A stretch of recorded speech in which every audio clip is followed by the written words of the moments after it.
Hello students, welcome to the online classes of GSM College. I am Kalpana Tiwari and today's my topic is conjunctions. The word conjunctions means संयोजक शब्द. It is very interesting topic and informative topic. Conjunctions means संयोजक शब्द. संयोजक मतलब जो शब्दों को जोड़ रहा हो, दो वाक्यों को जोड़े, दो शब्दों को जोड़ने के लिए जिस वर्ड का यूज किया जाए उसको बोलते हैं कंजंक्शंस, जोड़ने वाला शब्द. Conjunctions are linking words. ये कैसे होते हैं? लिंकिंग वर्ड्स मतलब एक सेंटेंस का दूसरे सेंटेंस का जो लिंक है उस वर्ड को, जो बीच में जो वर्ड यूज किया जाएगा उसी को बोलेंगे कंजंक्शंस. कंजंक्शंस जो होते हैं ये लिंकिंग वर्ड्स होते हैं. डेफिनेशन देखते हैं इसकी. Conjunction is a word. Conjunction एक ऐसा शब्द है दैट जॉइंस टू वर्ड, जो कि दो शब्दों को जोड़ता है. कंजंक्शन क्या है? Conjunction is a word. Conjunction एक ऐसा शब्द है दैट जॉइंस मतलब जोड़ना, जो कि जोड़ता है टू वर्ड्स, दो शब्दों को जोड़ता है, दो फ्रेजेस वाक्यांशों को जोड़ता है और क्लॉजेस टुगेदर, साथ ही साथ क्लॉजेस को भी जोड़ता है. क्लॉजेस को मैंने आगे डिस्क्राइब किया है अपने सेकंड पार्ट में. एग्जाम्पल पे देखते हैं. सबसे पहले फर्स्ट एग्जाम्पल है Sita and Gita are best friend. Sita और गीता आर्मीज हैं बेस्ट फ्रेंड, सबसे अच्छी फ्रेंड है, बेस्ट फ्रेंड है, बहुत अच्छी दोस्त है. अब सीता एक वर्ड हो गया सीता और एक वर्ड हो गया गीता. अब सीता और गीता को एक वर्ड जोड़े हुए हैं जो कि है एंड. किसके जुड़ी हुई है? ये एंड मतलब और. ये एक और शब्द से जुड़ी हुई हैं, सीता और गीता. ये जो एंड वर्ड है ये क्या है? यही कंजंक्शन है, यही आपका संयोजक शब्द है और यही जो है लिंकिंग वर्ड है. ये क्या कर रहा है? ये दो शब्दों को जोड़ने का काम कर रहा है. ये एंड शब्द से दोनों वर्ड जो हैं वो जुड़े हुए हैं. सीता और गीता दो शब्द जो हैं अलग अलग नाम है पर जुड़े किससे हुए? एंड क्या है? यही लिंकिंग वर्ड है. इसी को बोलते हैं कंजंक्शन. आर बेस्ट फ्रेंड, अच्छी दोस्त है. सेकेंड सेंटेंस देखते हैं. ही इज रिच, वह अमीर है, यट फिर भी ही इज़ नॉट सेटिस्फाइड. देखिए एक ये सेंटेंस है ही इज़ रिच, ये एक सेंटेंस हो गया और एक सेंटेंस हो गया ही इज़ नॉट सेटिस्फाइड.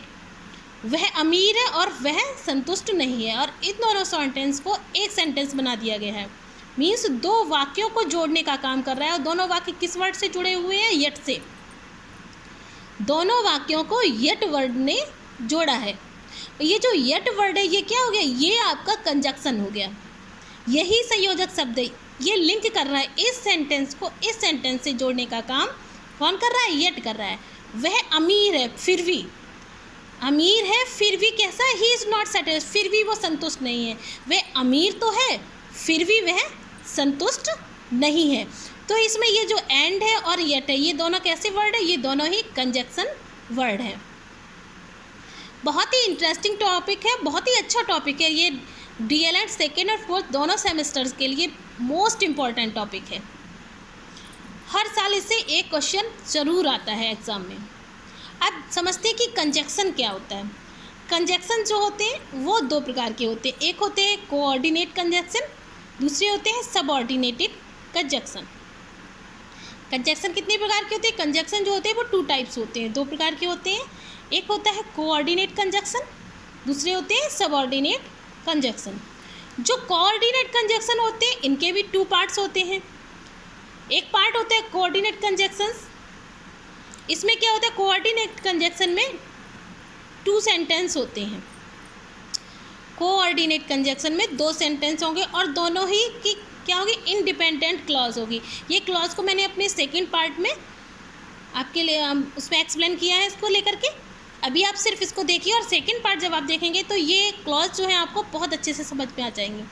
अब देखिए कोऑर्डिनेट कंजंक्शन जो होते हैं ये 4 प्रकार के होते हैं, लेकिन कोऑर्डिनेट कंजक्शन वहीं पर लगते हैं जहाँ पर 2 इंडिपेंडेंट क्लॉज, मतलब 2 उपवाक्य। क्लॉज का मतलब होता है उपवाक्य, क्लॉज का मतलब क्या होता है उपवाक्य, और इंडिपेंडेंट का मतलब होता है स्वतंत्र। 2 ऐसे सेंटेंस जो आपस एक दूसरे से स्वतंत्र हो। जैसे आपको यही बताया ही इज रिच, यह सेंटेंस क्या है, ये इंडिपेंडेंट क्लॉज है। ये ही इज रिच, ये अपने आप में एक पूर्ण वाक्य है।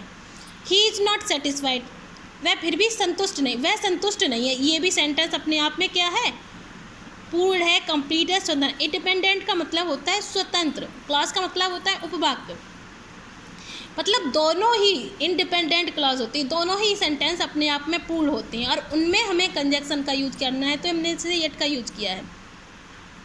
ठीक है, तो ये जो यट है ये आपका कोऑर्डिनेट कंजक्शन है। ये क्या है, ये आपका यट जो है वो कोऑर्डिनेट, इसमें कोई भी सेंटेंस अपना मीनिंग बताने के लिए दूसरे सेंटेंस पर निर्भर नहीं होता है, तो वो होती है इंडिपेंडेंट क्लॉज। और कोऑर्डिनेट कंजक्शन जहाँ पर लगती है उनमें दोनों ही सेंटेंस कहते हैं इंडिपेंडेंट क्लॉज होती हैं। सेकेंड है आपका subordinating clause, subordinating conjunction. Subordinating conjunction में क्या होता है, इसमें भी 2 सेंटेंस होते हैं, पर थोड़ा सा अंतर होता है। इसमें क्या होता है, एक प्रिंसिपल क्लॉज होती है, इंडिपेंडेंट क्लॉज को ही प्रिंसिपल क्लॉज कहते हैं। उसमें एक प्रिंसिपल क्लॉज होती है और दूसरी होती है सबऑर्डिनेट क्लॉज। सबऑर्डिनेट क्लॉज आश्रित वाक्य, और प्रिंसिपल क्लॉज यही इंडिपेंडेंट को ही प्रिंसिपल क्लॉज कहते हैं। प्रिंसिपल क्लॉज का मतलब स्वतंत्र उपवाक्य। सबऑर्डिनेट क्लॉज क्या होती है, इसका मतलब होता है आश्रित उपवाक्य। आश्रित मतलब ये निर्भर करता है, इसमें क्या होता है, एक सेंटेंस तो अपने आप में कंप्लीट अर्थ मीनिंग दे रहा होता है, और जो दूसरा सेंटेंस होता है वो अपना मीनिंग बताने के लिए प्रिंसिपल क्लॉज पर निर्भर होता है। आगे समझते हैं इसको। कोऑर्डिनेट कंजक्शन जो होते हैं 4 प्रकार के होते हैं। एक होता है क्यूमुलेटिव कंजक्शन, फर्स्ट जो इसका प्रकार है वो क्यूमुलेटिव कंजक्शन, जो कि जोड़ बताने वाले शब्द होते हैं। क्यूमुलेटिव कंजक्शन का मतलब क्या होता है, ऐसे शब्द जो कि जोड़ बताने वाले शब्द होते हैं। वो कौन कौन से होते हैं, जैसे कि एंड, एज वेल एज साथ ही साथ, बोथ, एंड, नॉट ओनली, और नॉट ओनली के साथ क्या यूज होता है, बट आल्सो। बोथ जहाँ पर होगा और सेंटेंस आएंगे तो उसमें एंड भी यूज होगा। बोथ के साथ हमेशा एंड का यूज होता है, नॉट ओनली के साथ हमेशा बट आल्सो का यूज होता है, एटसेट्रा। ऐसे ही जो सेंटेंस हो, फिर से देख लीजिए। कोऑर्डिनेट कंजक्शन जो होते हैं उसमें 2 इंडिपेंडेंट क्लॉज होती है, मतलब 2 स्वतंत्र उपवाक्य होते हैं। कोई भी सेंटेंस, कोई भी वाक्य अपना अर्थ बताने के लिए दूसरे वाक्य पर निर्भर नहीं होता है, वो बोलते हैं इंडिपेंडेंट क्लॉज। इसी को प्रिंसिपल क्लॉज बोलते हैं। और जो कोऑर्डिनेट कंजक्शंस होते हैं ये 4 प्रकार के होते हैं। सबऑर्डिनेटिंग कंजक्शंस जो होते हैं इसमें भी 2 सेंटेंस होते हैं, लेकिन इसमें एक प्रिंसिपल क्लॉज होती है। प्रिंसिपल क्लॉज को ही इंडिपेंडेंट क्लॉज कहते हैं। और दूसरा होता है सबऑर्डिनेट क्लॉज। सबऑर्डिनेट क्लॉज को आश्रित उपवाक्य कहते हैं। मीन्स ये जो सेंटेंस है ये अपना मीनिंग बताने के लिए प्रिंसिपल क्लॉज मतलब इंडिपेंडेंट जो स्वतंत्र उपवाक्य है उस पर निर्भर करता है, इसीलिए इसको आश्रित उपवाक्य बोलते हैं, इसीलिए इसको सबऑर्डिनेट क्लॉज बोलते हैं। इसको मैंने आगे डिस्कस किया है जो कि आपको अच्छे से समझ में आएगा।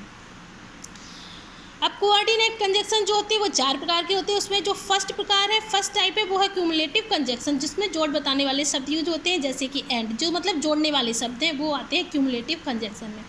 जो जोड़ने वाले शब्द हैं वो क्यूमुलेटिव कंजक्शन में आते हैं, मीन्स जोड़ बताने वाले शब्द, जैसे कि एंड। एंड से क्या होता है, 2 शब्दों को जोड़ना है, 2 सेंटेंस को जोड़ा जाता है। एज वेल एज साथ ही साथ, ये भी जोड़ने बताने वाला है। बोथ, बोथ के साथ एंड का यूज होगा, ये भी जोड़ बताने के लिए है, 2 लोगों के लिए।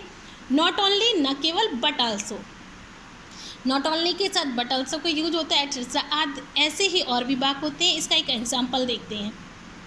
इसका एग्जाम्पल है Riya, as well as her sister. Riya साथ ही साथ हर सिस्टर, उसकी बहन। अब रिया और उसकी बहन को जोड़ने के लिए किस वर्ड का यूज किया गया, एज वेल एज का।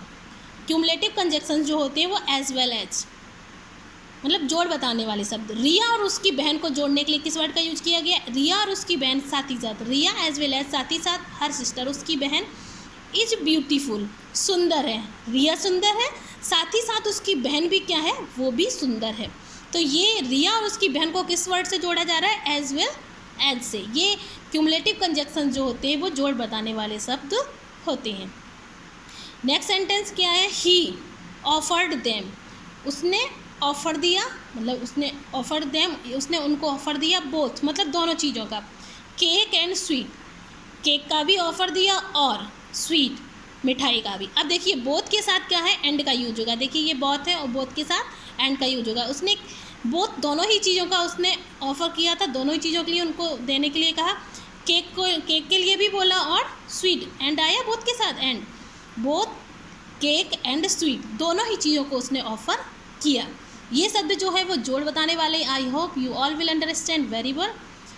मैं अपने नेक्स्ट सेकेंड पार्ट के वीडियो में इसके आगे आपको डिस्कस करूँगी। Thank you.